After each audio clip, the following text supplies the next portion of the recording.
Hi guys, welcome back to my channel. I hope you are all doing well. I'm going to be filming my what I read in April video. I'm also looking very red and I don't quite know why I look so flustered, but just in case you're like, why does she look like that? I don't know. Your guess is as good as mine. But yes, I'm very excited to get into this video because I don't think I made a March, what month were we in before April? I don't think I made a March wrap up. I believe I didn't because I didn't really read. There was a couple of months where like I was reading, but I only read a few books that I really loved and most of them were in reading vlogs, so I kind of didn't feel the need to do a wrap up. However, April, I'm very happy because I did read quite a few books back into my normal groove of reading, because April is generally, well, not April, but like the amount of books I read in April is generally the amount I would read in a normal month, but I kind of just had a few like random reading slumps, which I don't normally get that much. So yes, I'm very excited to be filming this because there are a few books here, but there are I think about 10, so I'm gonna try and keep them quick because a lot of these as well have been in reading vlogs and a few of them will be in another video that will come out after this, so I don't want to ramble on too much about them. I'm just going to give you what I rated it, a brief kind of synopsis of what it's about, and if I enjoyed it. So yeah, let's get into this video. Thank you so much for being here, for watching. I really appreciate it. Always appreciate it. I hope you're doing well. I'd love to hear what you guys read in April. If you read any of these books, if you are looking forward to reading them, what was your highlight book of April? I love hearing what someone's favourite book of the month was. I'll tell you guys mine, although I feel like it's not that hard to tell if you've seen my recent reading vlog. But yeah, let's get into it. Starting off, we have These Vile Secrets by C.E. Ricci. I spoke about this, all of these were practically in reading vlogs, but this one I really enjoyed. This is the first book in what's meant to be a 5-book series, which it's the only book out at the moment, and that was kind of, in my opinion, the downfall of this book, is that the ending very much kind of left a bit to still be discussed and to see how our two characters ended up, because I do believe it would have been in the following books, but we haven't gotten them. This book came out in 2019 and we haven't gotten any other books yet, so that was kind of a downfall for me. However, the book, let me tell you a little bit about it. So let me set the scene. We have two characters. We have Roman and Hale, and we have, well, we have some side characters that are the brothers of Roman, because his family and these other 4 families, I believe, are all part of a secret society called the Enclave. The Enclave is kind of like a mysterious, very influential and powerful kind of secret society that has a lot of companies and a lot of like key holdings. And in this particular book we're following Roman, who is the son of one of the Enclave Society members. He is also a part of it. However, he kind of learns a bit of information that he's not happy with, that leads him, well, he has to do an intern for his dad at, I think it's Key Prize Enterhold, what's it called? Key Prize Holding, something like that. And he has to do an intern for a year before he takes over the business. But he kind of uses that as a way to see what's going on within the society, because he learns some information he's not happy with, wants to investigate further. However, the night before he's about to start his internship, he goes to this bar looking for just one last hurrah of fun, and there he meets Hale, which he doesn't know is Hale, and they almost hook up. However, he's interfered by his brothers, and that leads to them going their separate ways, thinking they'll never see each other again. And then lo and behold, and the next day Roman walks in to his internship to start the process, and that is where he meets Hale, who is CFO. He's the kind of head of finances, and he doesn't, well, he recognizes him but doesn't know that's who he is, and then they very quickly realize that Roman is being primed to take over as boss, and then Hale will essentially be under him but is his boss now while he's doing the internship. And so it's a lot of dislike to lovers because both of them have kind of these preconceived notions of each other. Mainly I would say Hale about Roman and the kind of character and person that he is, and then we kind of see them very much having that chemistry and that connection but not acting on it until later in the book when some other things kind of come to light and things change a bit. But yeah, so we see them very much not like each other and that tension still being there, and it just made for such a perfect build up to them eventually getting together. And I loved them both as characters so much. I also really appreciated the fact that Hale really loved seeing Roman grow and calling him out on actions and things he was doing that he was like, no, like, you're better than this. You've grown more than this. Don't just revert into this image that other people have of you. And that was one of my favourite aspects of their relationship. And then we got to see them be happy for like a second, and then the plot kind of kicked in towards the end. And then we did get to see a little bit of them, but I was kind of unsatisfied with the ending, like I said in my vlog, and I think it's mainly because we would have seen more of them in the next book and throughout the other books, but because we don't have them, we haven't gotten to see them.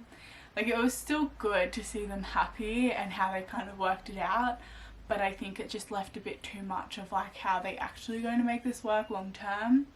So yeah, I really enjoyed it, really love them as characters, love the secret society aspect of it, really enjoyed the overall book and was really looking forward to more in this series. However, just the ending wasn't up to par for me in terms of seeing them at a happier place, but like I said, I realized why, and if we had the second book for me to then see a bit more of them, it would have been a 5-star. So in the end I gave it a 4 stars because I still love them and I wish I could see more of them.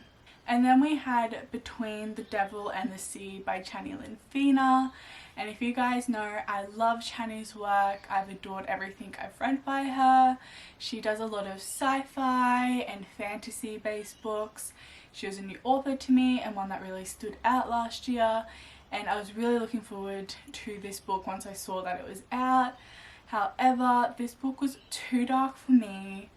It is a darker book, and she does say that she gives trigger warnings. Everything's disclosed at the beginning of the book, and she did say it is a lot darker than her work, and I was like, I'll be fine, I'll still read it. And then I would say the first part of the book I really enjoyed and thought was really good, and the premise of the book as well was interesting and not really my issue. And then it got to like the main tension point, I guess, and it was a bit too dark for me. So I still finished it and I liked the ending and I liked the beginning, but the middle section was too much for me. And also, one thing I love about Chani and her work is that her work doesn't have a lot of smut. There's like 1 or 2 chapters in her books normally, which is pretty rare when it comes to romance and books like that. But, well, she does like fantasy sci-fi, but in a lot of, you know, books like that there's still a lot of smut, whereas hers normally don't, and this one definitely had a lot more. Mixed with it being too dark, I think was a bit much for me, so sadly I didn't love this one. However, I know other people have. I've seen other reviews and others really enjoyed it, and if it's good for your level of darkness that you can take, I think you'd also enjoy it. We're following Apollo and Shadow. And so Shadow, he has been brought from the IPF, which is the Intergalactical Police Force. I always struggle to get that out. And he's been brought to one of the planets to investigate a case that's been going on, a series of murders, and that is where he meets Apollo, who he is kind of pretending to be a reporter, and then things happen from there. I don't want to say too much, I don't want to spoil it in case you want to read it. But yes, sadly, liked the characters a lot. thought they were really interesting. It was just too dark for me. So I got a 3 stars, which is the only book of hers that I've ever given not a 5-star. But I, of course, will be reading whatever she puts out next because I love her. This one just is too dark, but the cover, beautiful. And if you're really into dark books, I think you could do it. And then we had A False Start by Riley Hart and Neve, and this is book 2 in their series that they have together. The first one came out last year, loved it, made my top 10 reads of the year. Was just like really perfect for me and everything I wanted. And I love these authors separately, and them together was beautiful. And so this book, we're following Houston, who we did actually meet in the first book, because first book is best friend's brother to lovers, and Houston is brothers with Garrett, and then Garrett and why am I forgetting his name? Were dating. So we've seen Houston. He was an NFL player, and then his career was cut short by a leg injury, and so he's kind of, I don't want to say just chilling, but he's just kind of figure out what he wants to do at the moment. If he wants to go into coaching, he's just not sure, which is one of kind of the main aspects of this book, is him just figuring out how to go from thinking he'd be in this career forever to now having to find a job that isn't his dream. And we get to see that journey. And then we also have Cullen, who him and Houston went to college together, had a little thing in college, but then both went to play professional football. No one was out at the time, didn't think it would be safe, and so they cut it off. And then years later they see each other at a bar at the airport, and then Cullen, he kind of has like a playboy reputation within the league, and he's caught one night at a gay bar, gets outed, and then gets transferred, I'm forgetting the word, but transferred teams, and that he ends up on the same team as Garrett, and again I'm forgetting his name, Ramsey, you know, it would come to me, as Garrett and Ramsey, and they're obviously in the same town as where Houston lives, and these two just kind of reconnect. It's a bit of like dislike, but then to friends, and then to lovers, and it was just so sweet, so cute. I loved it. It was everything I was needing at this time, and it was just, for me, really enjoyable. So I gave this a 5 stars. Would highly recommend the series if you're looking for kind of different, I guess, tropes, but within the football space, and if you enjoy these authors. I had a kind of random one, but I just saw it, and this is WTF, or what the fuck, but it's not actually spelled out like that, by Cambria Hebert.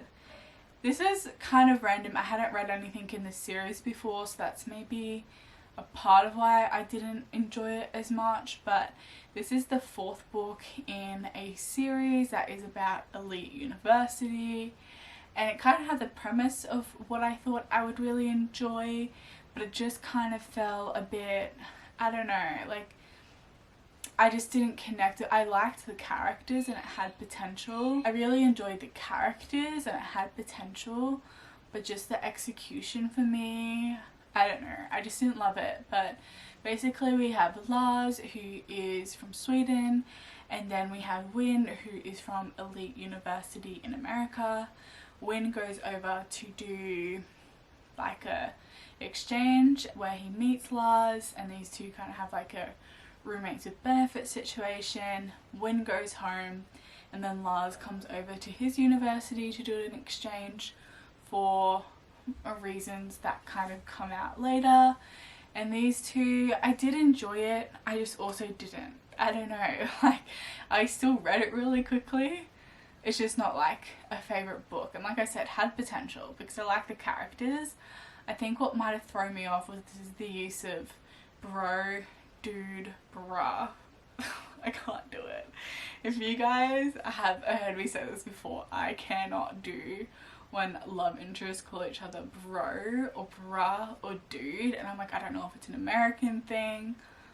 Seems to be in a lot of American books, and I'm just like, ugh, it makes you cringe internally and outwardly as well. And that was in there a lot, so that might have skewed my reading experience. But yeah, it was okay.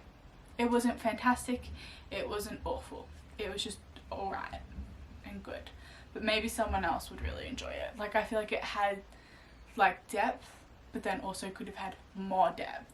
And I think I said in my reading vlog, it reminds me a lot of this book. Again, I'm forgetting its name, I should have looked it up, but it reminds me a lot of this book. But this book, other book, did a really good job at doing the depth and kind of the growth, whereas this book I feel like lacked that. So yeah, that was WTF. At times I was like, WTF, stop with the dude, before I literally throw hands at my book. Moving on to, oh, this is hard. Definitely one of my top reads of April, one of my top reads of the year. Loved this book so much. This is Igni Ferroque by Ashlyn Drewek, which is book 2 in her Tenny Bros University series. And the first book came out last year, Malleum Discordiae. Really loved it, was really great. And then I actually had no idea that the second book was coming out, and then I just saw it was out and I was like, I'll give it a go, and I loved it. I love this book so much. So the kind of atmosphere of this is necromancy, we have witches, we have a small town that's kind of mysterious, we're centered around academia, the university, and oh, she's really good at writing a good atmosphere and makes you really feel like you're in that world, and I love that. And when I, even in my reading vlog, said like I wish I was reading this in like a cold wintry university town, I think that would just make the experience. But we have our two characters, Phelan and Remiel. I kept calling him Remiel, so I'm just going to stick with it. Most likely butchering that, I do apologise. But we have Phelan, who is a necromancer. He comes from a family of witches that are not liked even by the witch community. He's been very shunned his whole life, very used, has a very set idea of what being good looks like, and this book does deal a lot with religion, so if that's a trigger for you, just be mindful of that. I did speak a bit about how I personally found it quite interesting seeing his perspective and then seeing Remiel's perspective, because I'm definitely more on Remiel's side of the perspective on religion. But yes, that is a kind of heavy theme throughout this, because we are dealing with topics such as God and demons and the devil and stuff like that, and so it's just kind of there. So do take that with what you want, read it, don't read it. But I really enjoyed it, and I can struggle with religious stuff, so it wasn't too much for me. I thought it was interesting, good conversations, really good character and development and growth from it, which I thought was really well done and handled well. So like I said, we have Phelan, he's a necromancer, very much tried to be good, to fit in, to be accepted by the witches of Winslow, and he's just struggled to get that his whole life. And then we have Remiel, who is a prince of hell, and he comes into the picture because people within his realm, well, demons within his realm, have been getting killed by the witches. He doesn't know why, so he takes Phelan to find out why, and from there it just continues. I love this. This was enemies to lovers, and for obvious reasons, and seeing Phelan really come into himself, accept himself and grow as a person, and then in the end seeing him be really confident in what he is, who he is, and the powers he has, I loved. And I also really enjoyed seeing Remiel, seeing him break down those walls, seeing them like bicker, but then also have very small intimate moments, and it was just perfect. I loved it. Got a 5 stars, if you couldn't tell. Love this book. I just kept on with the good books. We had Defender by Nicole Dykes, and this is book 4 in her Kensley Panthers series, which is a small town series. I really enjoyed all the different books in this. It's like football, small town, and this one we had Travis and Oakley, who we saw in the last book.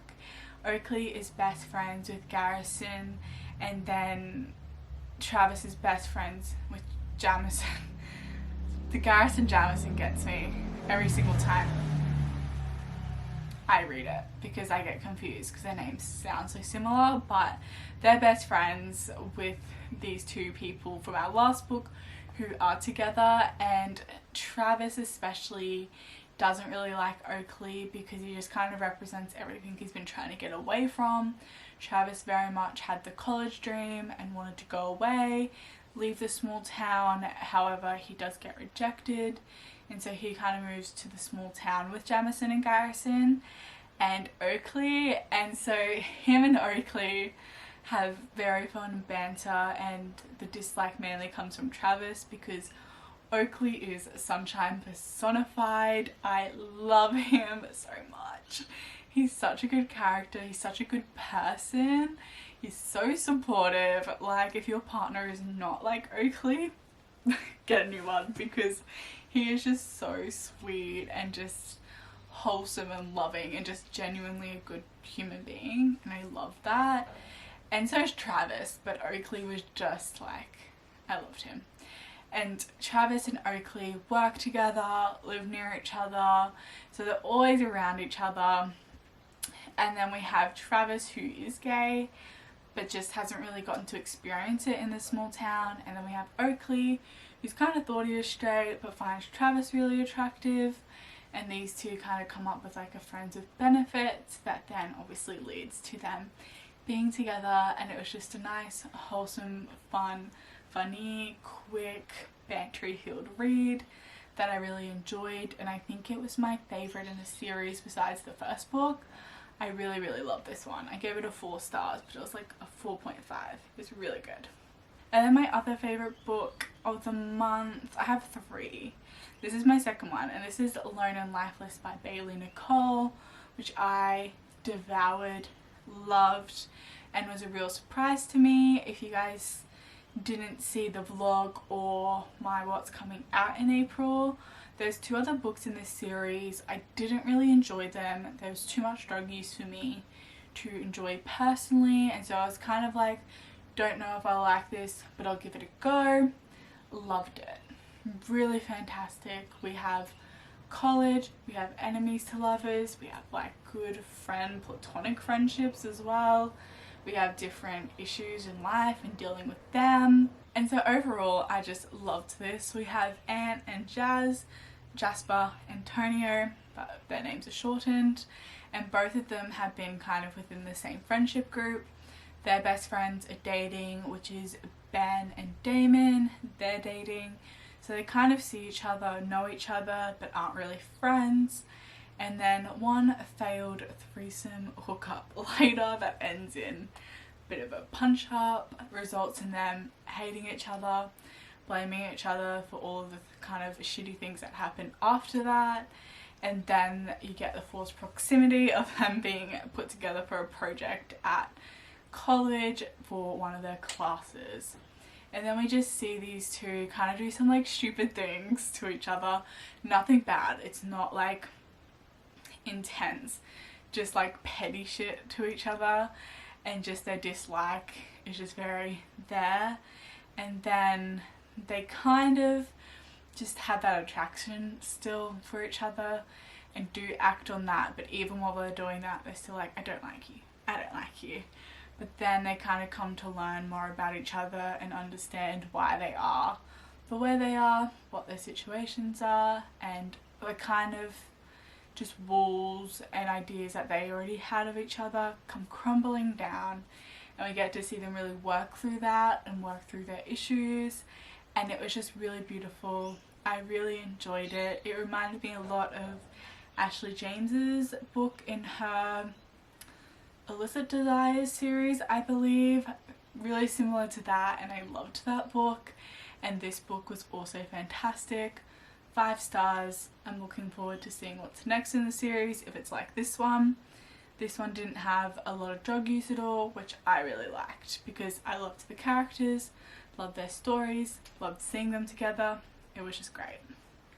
And then I read Paid in Full by Brea and Skylar Snow, which is the second book in their Mafia series, and This one disappointed me a little bit because I really loved the first book, and this book I also put for this one had potential, because even though I think just the tropes and the themes in this one aren't for me, I still really like the characters, and what they went through I think could have really been explored further and developed more, which would have really made this book really good in my opinion, whereas it kind of touched on some of those things they went through, but just not enough for me to feel like really connected to it.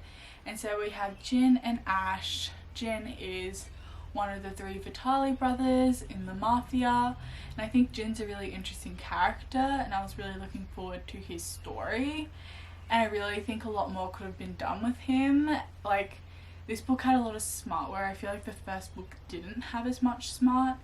I feel like the first book had more character development, less smart, whereas I feel like this one had more smart, less character development and character depth, whereas I feel like this one really needed the character depth because Jin is a really interesting character. I just feel like we only got to see like a more surface level of that.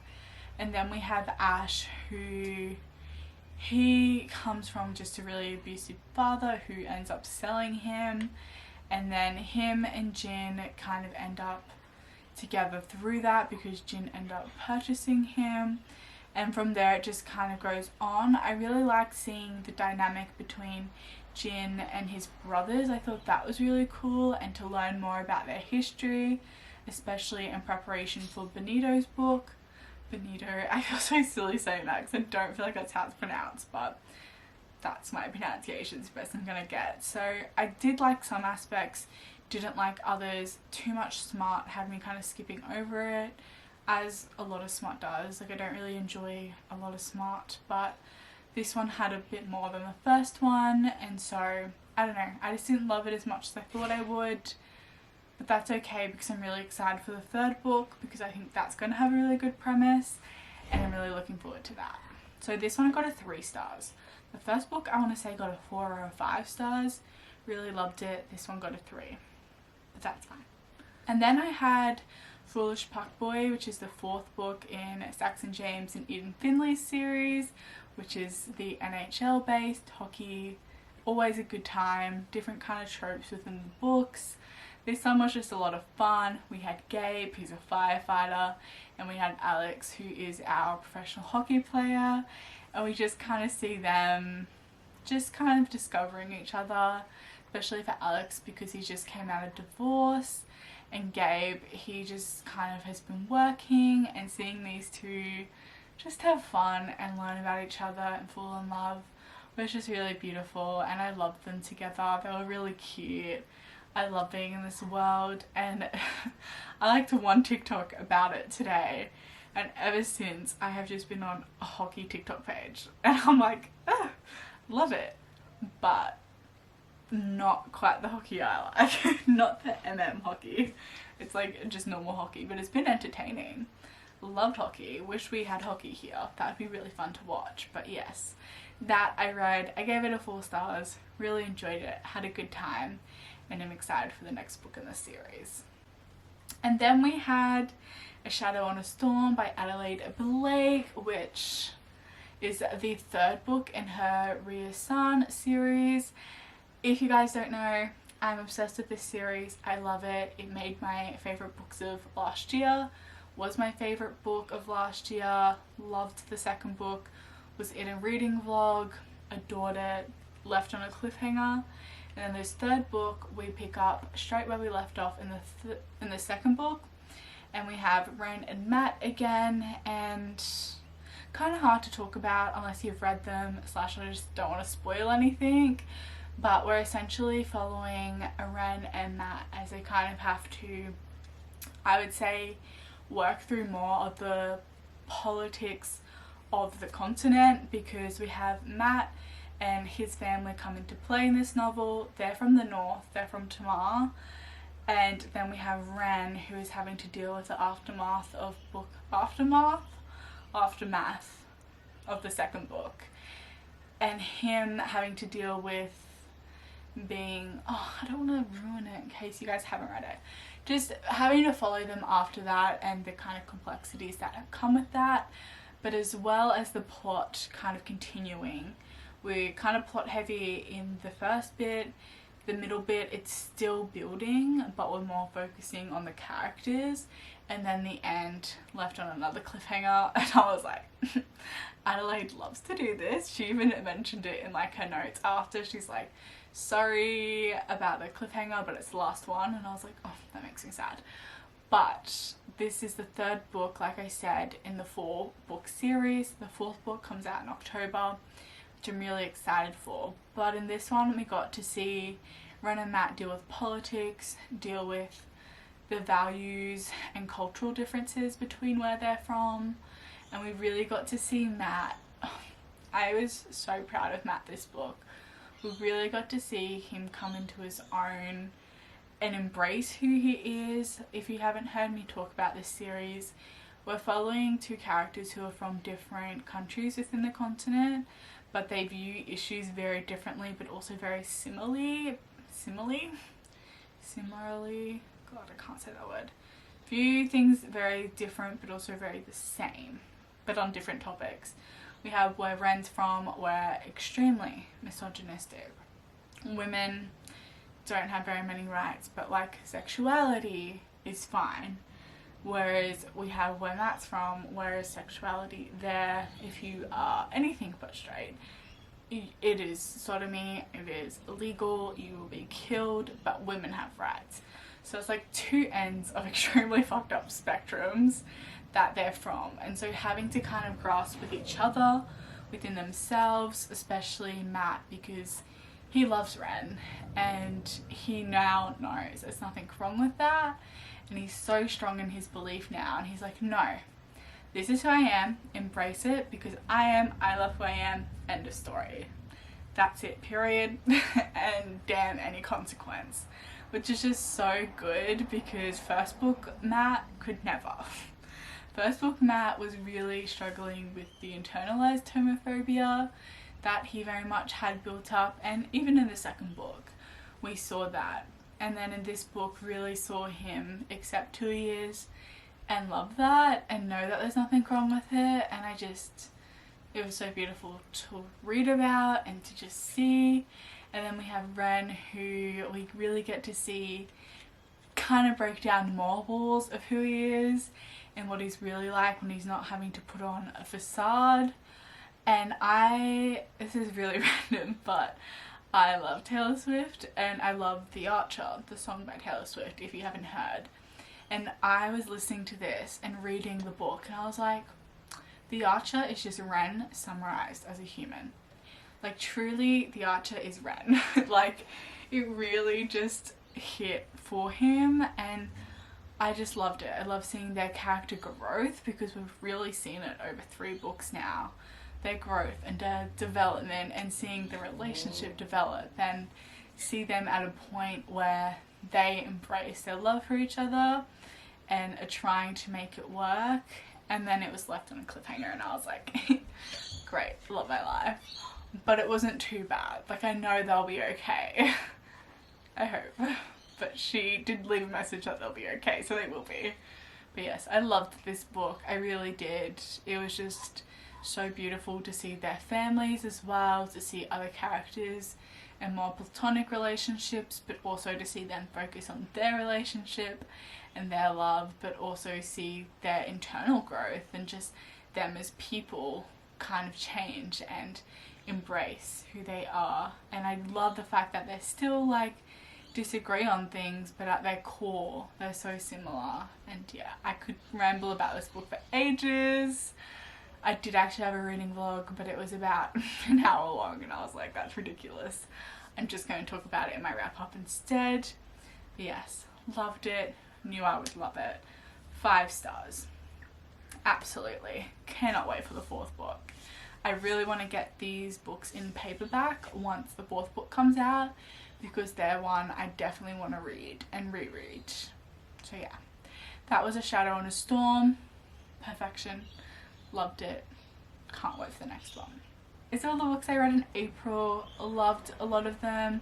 Some of them were just okay, but then there were some really amazing books as well. Like I said, Igni, Ferroque, A Shadow on a Storm, and Lone and Lifeless were my top 3 reads for the month. Loved all of them, had book hangovers, really appreciated how they uplifted my month because it was a stressful month, so they really made my month a lot better. I would love to hear what you guys read. What was your favourite book? If you read any of these, please feel free to comment down below. I would love to hear your thoughts. And as always, thank you so much for being here. Thank you for watching.